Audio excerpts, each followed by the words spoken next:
Hello मेरे प्यारे छात्रों, आप सभी का स्वागत है। आप सभी को विज्ञान का वायरल पेपर जो करा रहे हैं, इसका ये पार्ट 2 आपको कराने वाले हैं। आप सभी को पार्ट 1 में जितने इसके बहुविकल्पी प्रश्न हैं, सभी प्रश्नों को कराए हैं। अभी तक नहीं उस वीडियो को देखे हैं, इस वीडियो को डिस्क्रिप्शन बॉक्स में उसका लिंक दे रहे हैं, जाके आप देख सकते हैं। इसको जितने भी प्रश्न हैं, सभी प्रश्नों को एकदम डिटेल में कराए हैं। ये पेपर का सेट आप देख सकते हैं कि ईएम है। अब देखिए यहाँ पे जितने भी प्रश्न हैं, आप सभी को दिखा देते हैं कि कितना डिटेल में कराया गया है। आप उसको जाके देखेंगे तो आपको समझ में आ जाएगा कि प्रश्नों को कितना डिटेल में आपको कराया गया है। जैसे ये प्रश्न आप देख सकते हैं, इसी तरह सभी प्रश्नों को एकदम लिख के डिटेल में कराए हैं। यहाँ पे आप सभी को जितने भी दीर्घ उत्तरीय प्रश्न आपके आने वाले हैं, उन प्रश्नों को कॉपी पे लिख के बताएंगे कि बोर्ड के एग्जाम में आपको कॉपी कैसे लिखना चाहिए विज्ञान का, जिससे आपको एग्जामिनर एक नंबर भी ना काटे और प्रसन्न होकर पूरा का पूरा नंबर दे। ठीक है, तो ये देखिए आपका खंड ब है, जिसमें आपका उपखंड क है। इसको देखिए कॉपी पे लिखना रहेगा तो कैसे लिखेंगे, आपको बार बार बता रहे हैं जिससे आप भूले ना। देखिए यहाँ पे सबसे पहले आपको क्या करना है, खंड ब है तो खंड ब लिखिएगा। यहाँ पे सबसे पहले आपको क्या लिखना है, खंड ब। जितना सुंदर राइटिंग बना के लिखेंगे उतने आपको अच्छा नंबर मिलेगा। फिर उसके बाद क्या है, उपखंड, उपखंड क है तो उपखंड क लिख लीजिए। फिर इसके बाद देखिए वर्णात्मक प्रश्न है, तो यहाँ पे वर्णात्मक प्रश्न लिख लीजिए, वर्णात्मक प्रश्न। ठीक, इतना लिखने के बाद अब देखिए प्रश्नोत्तर संख्या 21 है, तो यहाँ पे लिखिए प्रश्नोत्तर संख्या, प्रश्नोत्तर संख्या 21। ठीक है, अब देखिए प्रश्नोत्तर संख्या जब 21 लिख लेंगे तो इस तरह आप खींच लीजिएगा ऐसे। देखिए अब इस तरह लिख देंगे, 2 3 4 लाइन तो आपका इसी तरह भर जाएगा। अब इसके बाद देखिए इस प्रश्न को करना है, अब इसको पूछ क्या रहा है, जो जो पूछ रहा है उसके अनुसार लिखिए। सवाल में कह रहा है कि गोलीय दर्पण कितने प्रकार के होते हैं, तो पहले आपको यही हेडिंग बनाना है। यहाँ पे लिखिएगा हल। हल लिखने के बाद आपको लिखिएगा गोलीय दर्पण, गोलीय दर्पण। ठीक, इस तरह हेडिंग बनाएंगे। हेडिंग बनाने के बाद लिखिएगा, आप लिखिएगा गोलीय दर्पण 2 प्रकार के होते हैं। क्या लिखेंगे, यहाँ पे लिखिएगा गोलीय दर्पण 2 प्रकार के होते हैं। ठीक, ऐसे लिख लीजिएगा। फिर यहाँ पे लिखिएगा, देखिए कौन कौन सा, पहला लिखिए अवतल दर्पण, अवतल दर्पण। ठीक है, फिर दूसरा लिख लीजिएगा कौन सा होता है, उत्तल दर्पण, उत्तल दर्पण। ठीक है, इस प्रकार से देखिए प्रश्न में और क्या पूछ रहा है, किसी गोलीय दर्पण की वक्रता केंद्र एवं मुख्य अक्ष की परिभाषा आपको बताना है। तो चलिए देखिए कैसे बताएंगे। यहाँ पे लिखिएगा, हेडिंग पहले बनाइए वक्रता केंद्र। यहाँ पे हेडिंग बनाना है आपको, वक्रता केंद्र बनाइएगा हेडिंग। ये आपका हो जाएगा हेडिंग। हेडिंग बनाने के बाद लिखिएगा, देखिए कैसे लिखना है आपको, वक्रता केंद्र क्या होता है। लिखिए गोलीय दर्पण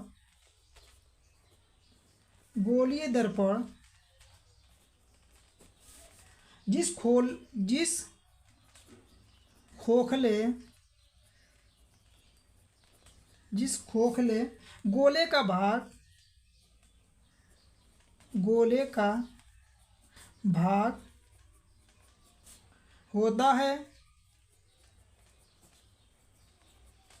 चलिए देखिए यहाँ पे होता है लिखेंगे। लिखने के बाद यहाँ लिखिएगा उसके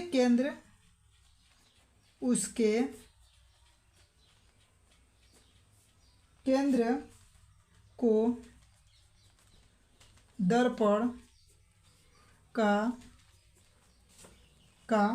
वक्रता केंद्र कहते हैं, वक्रता केंद्र कहते हैं। ठीक है, इस प्रकार से आप लिख लेंगे। समझ में आ गया। अब देखिए इसके आगे मुख्य अक्ष लिखना है, तो मुख्य अक्ष कैसे लिखेंगे। अब एक लाइन छोड़ लीजिएगा, यहाँ पे लिखिएगा मुख्य अक्ष के भी बारे में बताना है।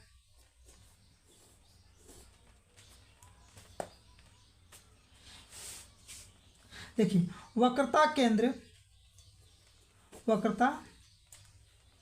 केंद्र तथा ध्रुव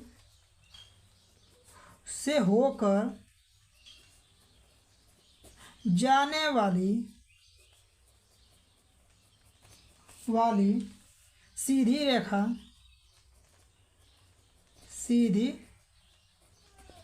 ठीक है, सीधी रेखा को मुख्य अक्ष कहते हैं।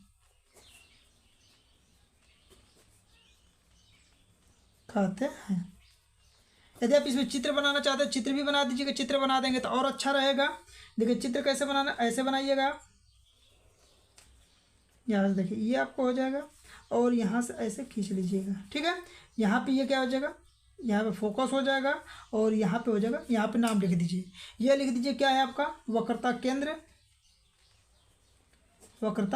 नाम दे दीजिएगा और इसको क्या नाम देगा, मुख्य अक्ष दीजिएगा। ये है आपका मुख्य अक्ष। इस प्रकार से इसको लिखिएगा, ठीक है। देख सकते हैं इस प्रकार से आपको क्या करना है, लिखना है। देखिए अभी उसका उत्तर नहीं हुआ, अभी देखिए और इसमें क्या पूछ रहा है, यहाँ तक अभी उत्तर हुआ है। अब देखिए इसमें पूछ रहा है आपसे, कह रहा है एक उत्तर दर्पण की फोकस दूरी 30 सेंटीमीटर, दर्पण के सम्मुख 5 सेंटीमीटर लंबी वस्तु दर्पण से 30 सेंटीमीटर दूरी पर रखी है। प्रतिबिंब की स्थिति, आकार एवं प्रकृति ज्ञात कीजिए, ठीक है। देखिए यहाँ पे लिखिएगा, पहले उत्तल दर्पण तो नाम लिख लीजिए यहाँ पे, उत्तल दर्पण।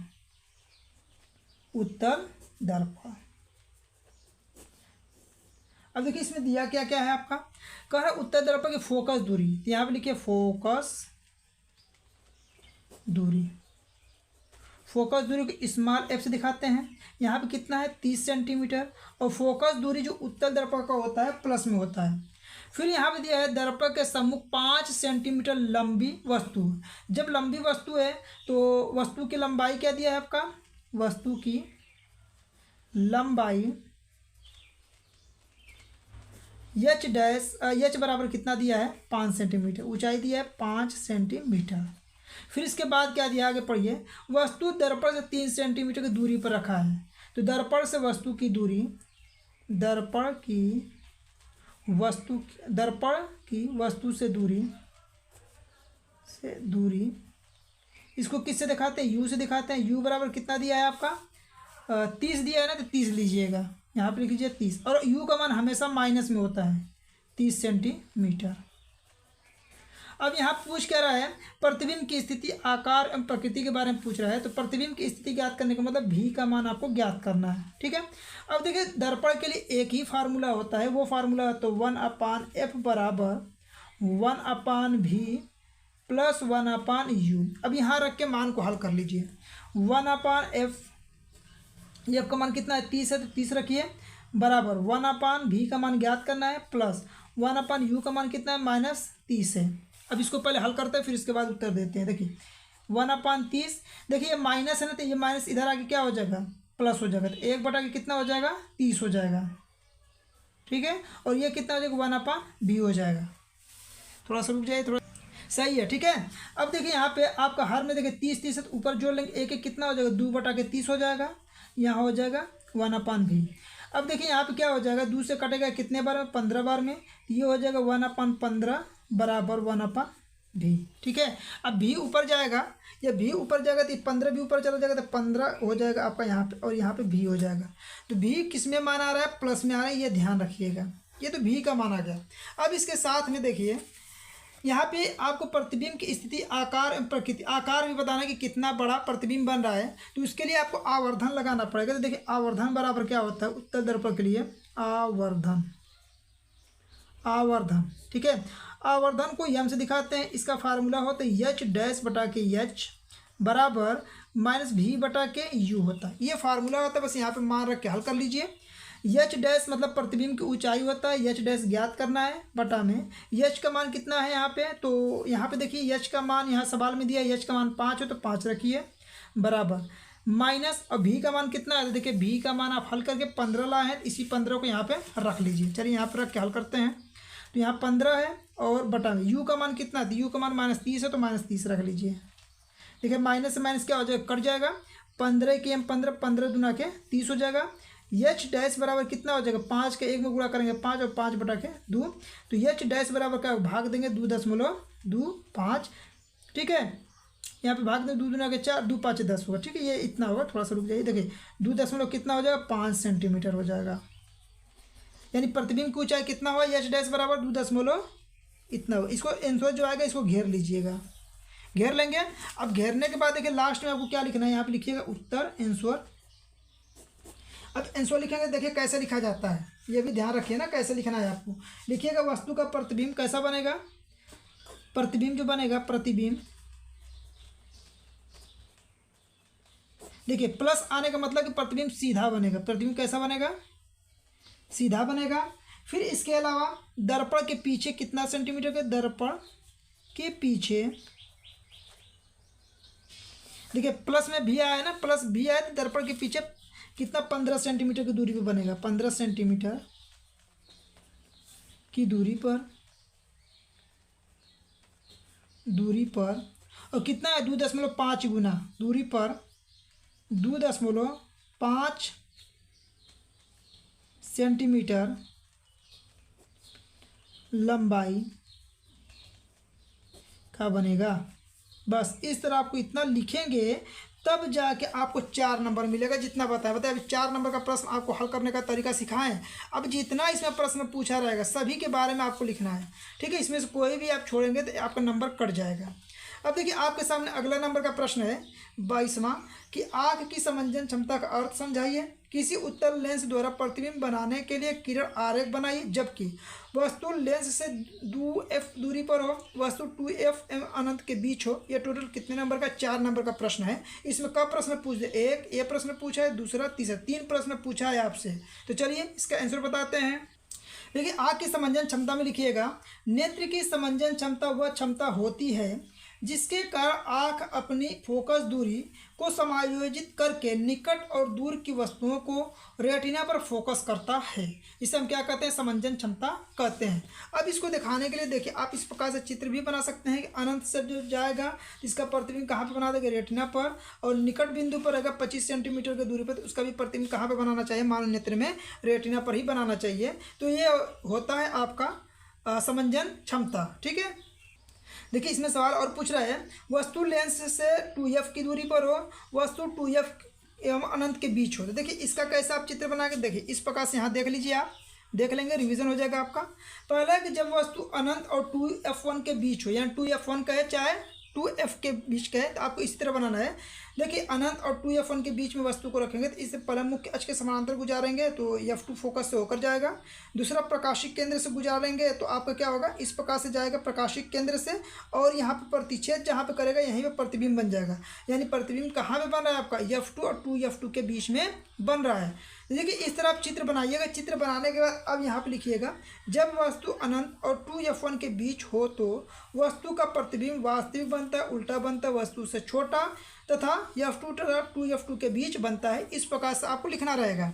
इसके अलावा देखिए आपको क्या करना है, यहाँ पे ध्यान दीजिए। जब वस्तु 2f1 पर हो तो कैसा प्रतिबिंब बनेगा, तो ये आप लेंस बना लीजिएगा। यहाँ पे प्रकाशिक के पहले मुख्य अक्ष के समानांतर एक प्रकाश किरण गुजारिएगा जो f2 फोकस से होकर जाएगा।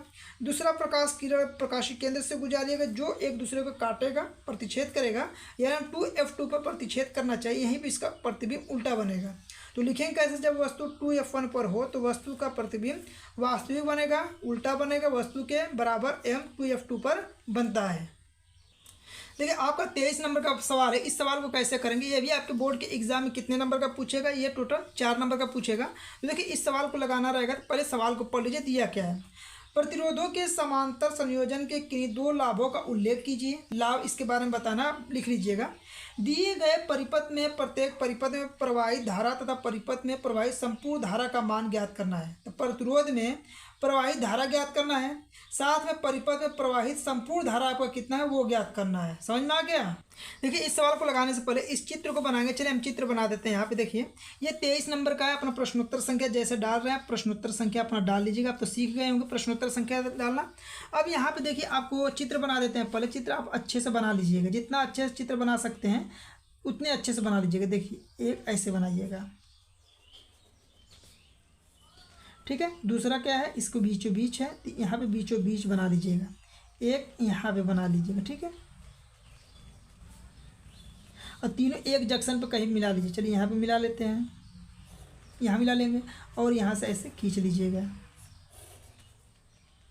और बैटरी जुटा है तो बैटरी से यहाँ पे जोड़ दीजिएगा। ठीक है, इस प्रकार जोड़ लेंगे। देखिए सवाल में 8 वोल्ट दिया है, ये प्लस होता है ये माइनस होता है। ये 24 ओम दिया है और यहाँ पे दिया है ये 12 ओम दिया है आपका, और ये दिया है 8 ओम। इसमें देखिए ये I1 है, इसमें क्या है I2 है, और ये क्या है आपका I3। ये सब ज्ञात करना है आपको। ठीक है, और यहाँ पे 8 दिया है। इसके अलावा इसमें I का मान पूछ रहा है कि I का मान आपका कितना होगा, संपूर्ण धारा भी पूछ रहा है। अब देखिए इस सवाल तो बना दिए, इसमें पहले संपूर्ण धारा ज्ञात करना रहेगा, तो पहले संपूर्ण प्रतिरोध ज्ञात कीजिए। देखिए तीनों आपका प्रतिरोध किस क्रम में, समांतर क्रम में। जब चित्र बना है तो सीधे आप समांतर क्रम का प्रतिरोध का फार्मूला लिखिएगा 1/r बराबर, यहाँ पे क्या लिखेंगे आप, 1/r1 plus 1/r2 plus 1/r3, ये हो जाएगा। अब यहाँ मान रख लीजिए। चलिए R1 R2 R3 ये इस तरह है, आप लिखिए 1/r1 की जगह कितना लिखेंगे 8 लिखिएगा, प्लस 1/12 लिख लीजिए, 1 कितना लिखेंगे 24 लिख लीजिएगा। ठीक है, इसको पहले हल कीजिए। चलिए हल करते हैं, फिर इसके बाद आंसर ज्ञात करेंगे। देखिए क्या करें, 8, 12, 24 के एलसीएम निकालेंगे। 24 का एलसीएम निकालेंगे तो 24 हो जाएगा। 8 का भाग देंगे 3 बार में 3 हो जाएगा। 12 का भाग देंगे 2 बार में, 12 दूना के 24 2 हो जाएगा। 24 का भाग देंगे 1 हो जाएगा। तो यहाँ पे कितना आ जाएगा 6/24। ठीक है, देखिए किसका मान है, 1/r, 1/r, 1/r का मान है। देखिए कटेगा 6 एकम 6 और 6 चौको 24, यानी 1 कितना होगा 4 होगा। तो देखिए आर को ऊपर करेंगे तो आर ऊपर चला जाएगा, तो 4 भी ऊपर चला जाएगा, 4 ऊपर आ जाएगा। तो यहाँ पे कितना हो जाएगा आपका 4 ओम आ जाएगा। तो तुल्य प्रतिरोध कितना हुआ आपका 4 ओम तुल्य प्रतिरोध हो गया। ठीक है, अब यहाँ पे देखिए आपको कुल धारा ज्ञात करना है। तो कुल धारा के लिए आपका फार्मूला क्या होता है, ओम के नियम के अनुसार I बराबर होता है V/R होता है। यहाँ V का मान कितना है आपका, तो V का मान देखिए इस सवाल में 8 दिया है।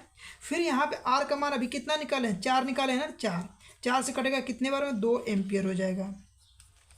तो कुल धारा कितना हो जाएगा 2 एम्पियर यहाँ पे हो जाएगा। देख सकते हैं यहाँ पे 2 एम्पियर हो जाएगा। अब इसको ऐसे चाहे तो घेर सकते हैं, ब्लैक पेन से घेर लिए। अब देखिए इस सवाल में आपको I1, I2, I3 ज्ञात करना है। अब देखिए सब जब आप समांतर क्रम में ये रहता है, तो समांतर क्रम इसके एकरास में 8 ही वोल्ट रहेगा, यहाँ पे भी 8 वोल्ट रहेगा, यहाँ पे भी 8 ही वोल्ट रहता है, इसलिए समांतर क्रम में वोल्टेज समान होता है। तो देखिए यहाँ पे I1 ज्ञात करना रहेगा, तो I1 बराबर क्या हो जाएगा V/R1 हो जाएगा। ठीक है, V का मतलब होता है कि सबके एकरास वोल्टेज बराबर रहेगा। तो यहाँ पे कितना है आपका V का मान, तो 8 है। चलिए यहाँ पे V का मान 8 है, तो 8 रखिए, और बटा में R1 का मान कितना है, तो देखिए यहाँ पे R1 का 8 है, तो 8 कर लीजिए। 8 से 8 कटेगा कितना हो जाएगा 1 एम्पियर हो जाएगा। चलिए एम्पियर को ऐसे दिखाते हैं, दिखा लीजिए। I1 हो गया आपका 1 एम्पियर। फिर यहाँ पे लिखिएगा I2, ये लिखिएगा V/R2 लिख लीजिएगा। ठीक है, यहाँ पे देखिए V का मान कितना है 8, R2 का मान दूसरा प्रतिरोध लीजिए 12, तो 12 लीजिए। इसी को हल कर लीजिए। देखिए 4 दूना के 8 और यहाँ पे कितना हो जाएगा 4 3 12 हो जाएगा, यानी कि 2/3 एम्पियर हो जाएगा। ठीक है, ये आंसर हो जाएगा। फिर अगला देखिए आपको क्या अगर I3 कर रहा है, I3 देखिए क्या है, I3 V/R3 हो जाएगा। तब V का मान कितना है 8 लेना है, R3 का मतलब कितना लेना है 24 लेना है। तीसरा नंबर पे है 24, यहाँ लेके हल कर लीजिए। चलिए यहाँ हल कर देते हैं। यहाँ पे 24, तो देखिए 8 के यहाँ 8 3 24, यानी 1/3 एम्पियर हो जाएगा। तो इस प्रकार से आप इसका लिख सकते हैं। देखिए आंसर लिख सकते हैं, ये आंसर हो जाएगा, यहाँ पे ये आंसर हो जाएगा, यहाँ पे ये आंसर हो जाएगा। ठीक है, और ये भी आपका क्या है, ये भी प्रश्न पूछा है, तो ये भी आपका आंसर हो जाएगा। तो इस प्रकार से इस सवाल को आप लगाइएगा बोर्ड के एग्जाम में। जैसे समझा है इसी तरह आप लगाने का प्रयास कीजिएगा, आपको काफ़ी इसी प्रकार से मिलता है। समझ में आ गया। अब चलिए अगले प्रश्नों पे चलते हैं। देखिए ये आपका उपखंड ख है। उपखंड ख में क्या होता है कि निम्नलिखित समीकरणों को संतुलित करना रहता है। कैसे समीकरण को संतुलित करेंगे, देखिए यहाँ पे लिखिएगा सबसे पहले उपखंड ख, उपखंड ख लिख लीजिएगा। ठीक है, प्रश्नोत्तर संख्या कौन सा है 25, यहाँ प्रश्नोत्तर संख्या लिख लीजिएगा, प्रश्नोत्तर संख्या 25 नंबर का। अब देखिए क है, प्रश्नोत्तर संख्या 25 का कौन से नंबर का है, क है ना, तो क लिखिए। और क में देखिए यहाँ पे जो रासायनिक समीकरण संतुलित करना है पहला नंबर है। कैसे संतुलित करेंगे, यहाँ पे पहले तो सवाल को आप उतारिएगा तब तो जाके संतुलित करेंगे। लिखेंगे H2SO4, H2SO4 दिया है, प्लस क्या दिया है आपका NaOH दिया है। फिर इसके बाद देखिए यहाँ पे लिखा है Na2SO4 लिखा है। फिर लिखा है H2SO4 लिखा है H2SO4। इसको संतुलित करना है तो बस यहाँ पे लिखिएगा संतुलित समीकरण, संतुलित समीकरण। ठीक है, देखिए समीकरण संतुलित कैसे करेंगे, तो आप एक इसको रफली कर लीजिएगा। ठीक है, देखिए रफली कर लेंगे तो ऐसे होगा, गलती होने की संभावना कम रहेगा। चलिए इसको करते हैं। सबसे पहले यहाँ पे क्या लिखेंगे, देखिए H2SO4, तो यहाँ लिखिएगा H2SO4 प्लस NaOH लिखिएगा। फिर यहाँ पे लिखिएगा Na2SO4 प्लस H2A लिखिएगा। ठीक है, अब यहाँ पे परमाणु की संख्या गिन गिन के बराबर कर लीजिए। देखिए इधर हाइड्रोजन की संख्या कितना है आपका, हाइड्रोजन की संख्या इधर 2 है, इधर हाइड्रोजन की संख्या 2 है, यानी ये बराबर है। ये SO4 देखिए 1 है तो ये SO4 1 है, सही है। Na देखिए यहाँ पे कितना है, यहाँ पे Na2 2 है, जबकि Na यहाँ पे कितना है 1 है। तो यहाँ पे आपको बराबर करना पड़ेगा। बराबर करने के लिए यहाँ क्या करेंगे, 2 ले लेंगे, ये देखिए 2Na हो जाएगा। अब देखिए हाइड्रोजन की संख्या एक बार और गिन लीजिए, 2 हाइड्रोजन इधर हो गया और 2 हाइड्रोजन, 4 हाइड्रोजन हो गया, जबकि हाइड्रोजन इधर कितना है 2 है। तो यहाँ पे हाइड्रोजन की संख्या बराबर करने के लिए 2 यहाँ पे ले लेंगे, 2 दूना के 4 हाइड्रोजन हो जाएगा। ऑक्सीजन की संख्या गिन लीजिए, देखिए 1 यहाँ पे 2 लेने के बाद 2 ऑक्सीजन हो गया, यहाँ पे 2 ऑक्सीजन हो जाएगा, तब ये जाकर रासायनिक समीकरण संतुलित हो जाएगा और इस पर आपको नंबर मिल जाएगा। ठीक है, अब देखिए दूसरा नंबर का सवाल लिखते हैं। यहाँ देखिए दूसरा नंबर का आपका सवाल क्या है, देखिए दूसरा नंबर का सवाल लिखिए। देखिए MgCl2 AgNO3 है, MgNO3 और AgCl है। चलिए इस सवाल को लिखते हैं यहाँ पे। ठीक है, यहाँ पे देखिए आपको सवाल लिख के हम लिख देते हैं। दूसरा नंबर का है, 1-2 लाइन छोड़ लीजिएगा। क्या है आपका, MgCl2 प्लस AgNO3, ये होगा यहाँ पे MgNO3 प्लस AgCl। अब देखिए इतना लिख लिए, यहाँ लिखिए संतुलित समीकरण, संतुलित समीकरण। ठीक है, देखिए संतुलित समीकरण लिखना है, पहले इसी को उतार लीजिए। क्या है, MgCl2 प्लस AgNO3, यहाँ पे क्या लिखना है MgNO3 प्लस AgCl लिख लीजिएगा। इतना लिखने के बाद देखिए इतना लिख लेंगे, अब बराबर कीजिए। ये Mg देखिए कितना 1, तो इधर भी Mg 1 है, सही है। Cl2 इधर 2 है, जबकि इधर Cl2 कितना है 2 है। 2 बराबर करने के लिए देखिए ब्लैक पेन से इसको लिख सकते हैं इसके बगल में, चाहे आप ब्लू पेन से ही लिख सकते हैं। 2 Cl हो गया तो 2 Cl हो गया। अब देखिए यहाँ पे Ag कितना हो गया, अब इससे 2 हो गया ना, तो यहाँ पे कितना लेंगे, 2 यहाँ पे ले लीजिए, 2 Ag हो जाएगा। अब यहाँ पे MgNO3 है, MgNO3 कर लीजिएगा। ठीक है, देखिए यहाँ पे इसको बराबर करना रहेगा तो यहाँ पर ट्वाइस ले लीजिएगा इस प्रकार से। ठीक है, यहाँ पे जब 2 लेंगे तभी जाके ये बराबर होगा, अन्यथा ये बराबर नहीं हो पाएगा। देखिए अब गिन लीजिए, Mg 1 है तो Mg 1 है, Cl2 2 है तो यहाँ Cl2 2 हो गया, Ag 1 है तो Ag मतलब 1 नहीं 2 Ag, यहाँ पे 2 Ag होगा, NO3 2 है तो यह NO3 ट्वाइस हो जाएगा। ठीक है, तो इस प्रकार से जाके समीकरण संतुलित आपका हो जाएगा। देख सकते हैं। ये अगला सवाल देखिए, आपका अगला नंबर का सवाल क्या है, यहाँ पे ध्यान रखिए। देखिए अगले प्रश्नों को देखते हैं। देखिए अगला प्रश्न आपका ख है, कर अभिक्रिया ZnH2SO4 ZnSO4 H2O में अभिकारक बताना है तथा उत्पाद बताना है कि इसमें अभिकारक कौन है, उत्पाद कौन सा है। ठीक है, तो देखिए इधर वाले जो भाग होते हैं ना ये अभिकारक होते हैं और इधर वाले भाग जो बनते हैं उत्पाद बनते हैं। बस इसी को आपको लिखना है। देखिए कैसे लिखेंगे, तो पहले आप प्रश्नोत्तर संख्या लिख लीजिएगा। ठीक है, चलिए यहीं पर लिख के बता देते हैं। यहाँ लिखिएगा प्रश्नोत्तर संख्या, 1-2 लाइन छोड़ के प्रश्नोत्तर संख्या ख है, प्रश्नोत्तर संख्या ख है। कौन सा नंबर का है, देखिए 25 नंबर का है, 25 का ख वाला है। ठीक है, अब देखिए यहाँ पे अब सवाल को पहले उतार लीजिएगा। देखिए सवाल आपका क्या हम लिख देते हैं पहले, इसलिए कि सवाल जब उतार लेंगे तो आपको यहाँ पे लिखने में आसानी हो जाएगा। तो यहाँ पे देखिए सवाल लिख देते हैं। सवाल देख लीजिए पहले, क्या है आपका कि Zn है और साथ में प्लस करके H2SO4 है, H2SO4 है, और क्या है आपका ZnSO4 प्लस यहाँ पे क्या है H2 है। ये सवाल आपका दिया है, जो दिया है वही लिखे हैं। यहाँ पे देखिए आप लिखिएगा यहाँ पे अभिकारक, एक तरफ लिखिएगा अभिकारक, अभिकारक। अब अभिकारक लिखेंगे, देखिए इधर वाला भाग अभिकारक होता है तो यहाँ पे देखिए Zn क्या हो जाएगा और प्लस H2SO4 क्या हो जाएगा आपका अभिकारक में हो जाएगा। जबकि यहाँ पे लिखिए उत्पाद, उत्पाद उत्पाद में क्या होगा, ZnSO4 प्लस H2 क्या हो जाएगा, उत्पाद हो जाएगा। ये आपका क्या हो जाएगा, इसी प्रकार से लिखना है। तो अभिकारक इधर वाला भाग अभिकारक होता है, इधर वाला भाग उत्पाद होते हैं, ठीक है। अब देखिए इसमें एक सवाल आपसे और पूछा है। अगला सवाल है आपका कि अमोनिया क्लोराइड के ऊष्मीय वियोजन की अभिक्रिया तथा बनने वाले पदार्थों का नाम लिखना है। देखिए इसको कैसे लिखेंगे, चलिए आपको बताते हैं पूरे प्रश्नों को। देखिए यहाँ पे लिखिएगा आपको कौन सा है, ठीक है, ख का सेकंड है। तो यहाँ पे अपना प्रश्नोत्तर संख्या लिख लीजिएगा, यहाँ पे लिखिए ख का सेकंड नंबर। अब प्रश्नोत्तर संख्या आप लिख लीजिएगा ना 25 का जो है अपने हिसाब से, जो प्रश्नोत्तर संख्या लिखने तो आ गया है। अब यहाँ पे देखिए आप बस एक लाइन की आंसर लिखिएगा। यहाँ पे कह रहा है कि अमोनिया क्लोराइड के ऊष्मीय, अमोनिया क्लोराइड का वाला फार्मूला लिखिए। देखिए अमोनिया NH4Cl होता है। अमोनिया क्लोराइड का कह रहा है कि ऊष्मीय वियोजन हो रहा है। कौन सा वियोजन हो रहा है, ऊष्मीय वियोजन। तो यहाँ लिखिए ऊष्मीय वियोजन, ठीक है। जब इसका ऊष्मीय वियोजन होगा तो क्या हो जाएगा, यहाँ पे अमोनिया आपका अलग हो जाएगा, यानी NH3 आपका अलग हो जाएगा, निकल जाएगा। फिर इसके साथ में हाइड्रोक्लोरिक अम्ल अलग निकल जाएगा। और यही समीकरण केवल आपको इतना ही लिखना था, और इतना ही पे आपको क्या मिल जाएगा, नंबर मिलेगा। तो अमोनिया क्लोराइड का जब ऊष्मीय वियोजन होता है तो अमोनिया और हाइड्रोक्लोरिक अम्ल बन जाता है, ठीक है। अब देखिए आपके सामने अगला नंबर का प्रश्न है। यहाँ पे देखिए, यहाँ पे कह रहा है कि निम्नलिखित यौगिकों के IUPAC नाम लिखिए।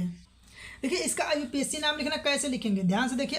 IUPAC नाम बता रहे हैं। देखिए 1 2 3, 3 का कार्बन है तो क्या हो जाएगा, प्रोप हो जाएगा। प्रोप 3 कार्बन में क्या होता है, प्रोप होता है।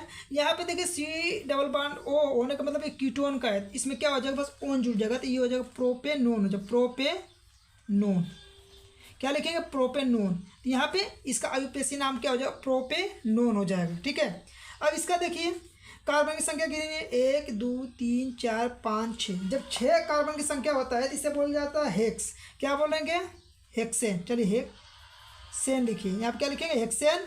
अब देखिए जब एल्कोहल में OH मतलब OH जुड़ा रहता है, इसमें क्या हो जाता है, आल जुड़ जाता है, ठीक है। तो क्या हो जाएगा आपका, हेक्सेनाल हो जाएगा। हेक्सेनाल आल जोड़ दीजिए इसमें, इसका IUPAC नाम ये हो जाएगा, हेक्सेनाल हो जाएगा। तो इसका आंसर ये हो जाएगा आपका। इसको तैयार जरूर कर लीजिएगा आप। देखिए 27 नंबर का सवाल कर रहा है, निम्नलिखित पर टिप्पणी लिखिए। युगात्मक एवं प्रतिस्थापन अभिक्रिया क्या होता है, मिसेल क्या होता है, उदासीनीकरण अभिक्रिया क्या है। तो कैसे लिखेंगे, चलिए यहाँ पे देखिए, आप देख लीजिए पूरा। संयोजन, युगात्मक या संलयन, कोई भी नाम देता है तो आपको युगात्मक अभिक्रिया का नाम लिखना रहता है। देखिए कैसे लिखेंगे, वे अभिक्रिया जिनमें 2 या 2 से अधिक पदार्थ संयोग करके केवल एक नया पदार्थ बनाते हैं, संयोजन अभिक्रिया कहलाते हैं। एग्जाम्पल में देखिए, सल्फर का ऑक्सीजन के साथ क्रिया कराएंगे तो सल्फर डाइऑक्साइड बन जाएगा, यानी कि इधर के 2 तत्व आपस में जुड़ के एक नया यौगिक बना लेते हैं, तो उसे ही क्या कहते हैं, युगात्मक अभिक्रिया कहते हैं, ठीक है। चलिए अगला बताते हैं आपको। देखिए विस्थापन या प्रतिस्थापन अभिक्रिया लिखने रहेगा तो क्या लिखेंगे, वे अभिक्रियाएं जिनमें किसी यौगिक के अणु के किसी एक तत्व का परमाणु अथवा परमाणुओं के समूह के स्थान पर किसी दूसरे तत्व का परमाणु अथवा परमाणुओं के समूह आ जाते हैं, विस्थापन अभिक्रिया कहलाते हैं। जैसे एग्जाम्पल के तौर पे देखिए, कॉपर सल्फेट को लोहे के साथ यदि क्रिया कराया जाता है तो जो आयरन जो होता है Fe जो होता है, कॉपर को विस्थापित करके उसका स्थान ग्रहण कर लेता है, तो FeSO4 बन जाता है और साथ में कॉपर आपका अलग निकल जाता है। तो इसे क्या बोलेंगे, विस्थापन या प्रतिस्थापन अभिक्रिया कहते हैं, ठीक है। तो इसमें से देखिए 2 3 4 एग्जाम्पल लिखे हैं, इसमें से जो एग्जाम्पल आपको सिंपल लग रहा हो वो एग्जाम्पल आप याद कर सकते हैं। देखिए मिसेल है, इसको जरूर आप पढ़ लीजिएगा। चले हम उदासीनीकरण अभिक्रिया बताते, लेकिन इसको मिसेल को छोड़ के मत जाइएगा, पढ़ के जरूर जाइएगा, ठीक है। देखिए उदासीनीकरण अभिक्रिया क्या होता है, अम्ल क्षारक या क्षारीय ऑक्साइड से क्रिया करके उनके प्रभाव को नष्ट कर देते हैं तथा लवण व जल का निर्माण करते हैं। लवण देखिए यहाँ से देखिए, सीधा यहाँ से देखिए, लवण व जल बनाने की यह क्रिया उदासीनीकरण अभिक्रिया कहलाती है। उदासीनीकरण में सीधे सीधे यह लिखना है कि जब आपका अम्ल जो होता है सोडियम हाइड्रोक्साइड के साथ क्रिया करके लवण व जल बनाता है तो उसे उदासीनीकरण अभिक्रिया कहते हैं। एग्जाम्पल में देख सकते हैं कि अम्ल जो होता है क्षार से क्रिया करके क्या बना रहा है, लवण बना रहा है, जल बना रहा है, इसे क्या कहेंगे, उदासीनीकरण अभिक्रिया कहेंगे। ये एग्जाम्पल यहाँ पे आप याद रख सकते हैं, ये एग्जाम्पल आप लिख सकते हैं। देखिए इसके अलावा आपका ये सब अथवा में दिया है, चाहे ये वाला प्रश्न कीजिएगा चाहे इसमें से ये प्रश्न आ रहा है तो इसको कर लीजिएगा। जैसे देखिए विरंजक चूर्ण के 2 उपयोग लिखिए, संक्षारक क्या होता है, इसके निवारण की 2 विधियां लिखिए, प्लास्टर ऑफ पेरिस का 1 उपयोग लिखिए, ठीक है। चलिए आप सभी को बताते हैं। देखिए विरंजक चूड़े के बारे में पूरा देख लीजिए, सिर्फ उपयोग पूछा लेकिन यहाँ पे बता देना पूरा। रासायनिक नाम क्या है? Calcium chlorohypochloride, chloride of lime, chlorinate lime, यानी इसमें से कोई भी नाम पढ़ा जा सकता है। सामान्य नाम क्या है? ब्लीचिंग पाउडर कह सकते हैं या इसे ही विरंजक चूड़े के नाम से भी जानते हैं। और सूत्र क्या होता है? CaCO2 या CaOCl2 होता है। इसका निर्माण विधि देख लीजिए, आपसे निर्माण विधि पेपर में पूछ लेता है। इसे हेक्सन, क्लेवर अथवा बैचमैन विधि द्वारा शुष्क बूझे चूने पर क्लोरीन गैस की क्रिया द्वारा प्राप्त करते हैं। जैसे देखिए यहाँ पे COH होता है, शुष्क बूझा हुआ चूना है। इस फार्मूला को भी याद रखिएगा। क्लोरीन के साथ क्रिया करके क्या बना जाता है? CaOCl2H2O बना देता है। तो ये हो जाता है, इसका क्या हो जाता है? विरंजक चूड़े के बारे में इतना आपको याद होना चाहिए। देखिए इसका उपयोग क्या होता है? जीवाणुनाशक के रूप में करते हैं, जल के शुद्धिकरण में, ऑक्सीकारक के रूप में, चीनी को सफ़ेद करने में, क्लोरोफार्म का निर्माण में, कपड़ा, कागज, जूट, लकड़ी आदि का रंग उड़ाने में, इन सब में प्रयोग कर सकते हैं। तो आपको जो पूछा है वही आंसर बस दीजिएगा। देखिए संक्षारण के बारे में क्या लिखेंगे? वह प्रक्रिया जिसमें धातु, अम्ल, नमी तथा कुछ वायु से धीरे धीरे अभिक्रिया के द्वारा नष्ट होती जाती है, संक्षारक कहलाती है। यह एक विनाशकारी प्रक्रम है, यह ऑक्सीकारक प्रक्रम है। संक्षारण के लिए परिस्थितियां क्या है? नमी की उपस्थिति, वायु की उपस्थिति, अम्ल की उपस्थिति, ये सब होता है। तो संक्षारण में आप इतना पढ़ सकते हैं। देखिए आपको प्लास्टर ऑफ पेरिस के बारे में पूछा है। रासायनिक नाम लिखिएगा, कैल्शियम सल्फेट हेमीहाइड्रेट। सामान्य नाम है प्लास्टर ऑफ पेरिस। रासायनिक सूत्र होता है CaSO4 इसका निर्माण विधि जरूर पढ़ के जाइएगा। इसे जिप्सम से बनाया जाता है। जिप्सम जो होता है CaSO4.2H2O को एक भट्ठी में 120 सेंटीग्रेड ताप पर गर्म किया जाता है तो निर्जलीकरण के द्वारा प्लास्टर ऑफ पेरिस का निर्माण हो जाता है। यहाँ पे देखिए इसको पढ़ के जरूर जाइएगा। CaSO4.2H2O 120 सेंटीग्रेड पर गर्म किया जाता है तो CaSO4.2H2O प्लस 3/2H2O बाहर आपका जल निकल जाता है। ये प्लास्टर ऑफ पेरिस हो जाता है। भौतिक गुण क्या है? यह सफ़ेद रंग का चूर्ण है जो जल में अविलेय है। साथ में देखिए इसका उपयोग जरूर याद रखिएगा। अस्पतालों में टूटी हड्डी जोड़ने के लिए, प्लास्टर चढ़ाने के काम आता है, खिलौना तथा मूर्तियाँ बनाने में, चाक बनाने में, कागज़ के कारखाने में, दांतों के प्लास्टर बनाने में, अग्निशामक पदार्थ बनाने में, ये सब आप यहाँ पे लिख सकते हैं। ठीक है, समझ में आ गया होगा। आप जरूर याद करके इन सभी प्रश्नों को जाइएगा। अब देखिए यहाँ पे आपका अगला प्रश्न है उपखंड ग है। देखिए इसमें जितने प्रश्न बता रहे हैं सभी प्रश्नों को एक बार जरूर पढ़ लीजिएगा, छोड़ के मत जाइएगा। ठीक है, देखिए इसको छोड़ना नहीं है, आपको जरूर पढ़ के जाना है।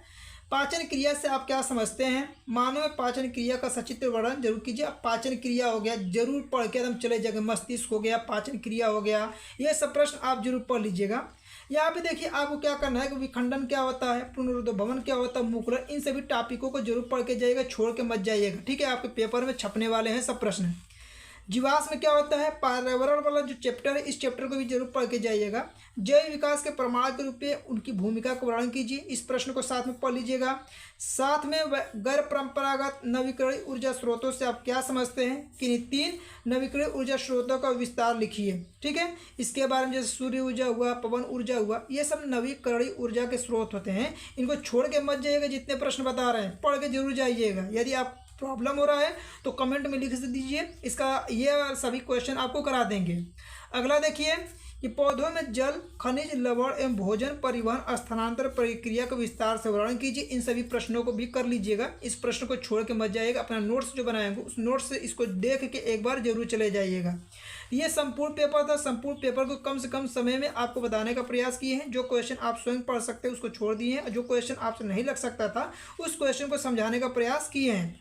तो ये संपूर्ण पेपर को जरूर आप हल करके चले जाइएगा। और ये वीडियो आपको पसंद आए तो वीडियो को लाइक कीजिए, चैनल पर नए तो चैनल को सब्सक्राइब कर लीजिए और अपने दोस्तों के पास अधिक से अधिक वीडियो को शेयर कीजिए।